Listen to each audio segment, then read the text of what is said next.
मेरे प्यारे दोस्तों, आज की कहानी का शीर्षक है उदारता।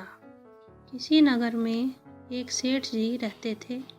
उनके पास अपार संपत्ति थी।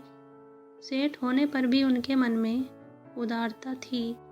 वे अपने समीप आए किसी भी दीन दुखी को निराश नहीं लौटाते थे। अपनी उदारता पर उन्हें बड़ा गर्व भी होता था और वे मन ही मन फूले नहीं समाते थे। उनकी धारणा थी कि उनके समान उदार व्यक्ति शायद ही कोई हो। एक दिन की बात है कि वे भ्रमण के लिए समीप के उद्यान में गए। यह संयोग की ही बात थी कि उसी समय उस उद्यान के रखवाले के लिए उसके घर से रोटी लेकर एक लड़का आया और उसे रोटियां देकर चला गया।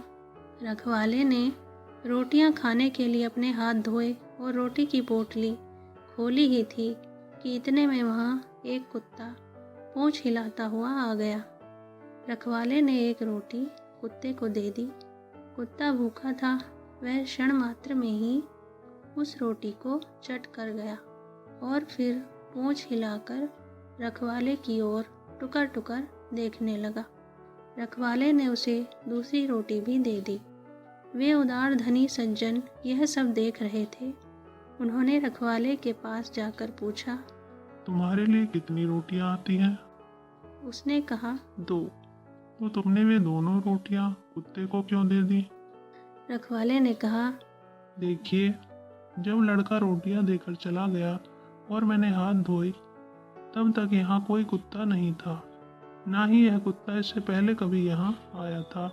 यह भूखा कुत्ता ठीक उसी समय यहाँ आया जिस समय मैं रोटियों की पोटली खोल रहा था। मुझे ऐसा लगा कि आज की ये रोटियां इसी के प्रारब्ध से आई हैं। जिसकी वस्तु थी मैंने उसको दे दी। इसमें मैंने क्या विशेष किया? यदि मैं एक दिन भूखा रह भी जाऊंगा तो मेरी कोई हानि होने वाली है नहीं।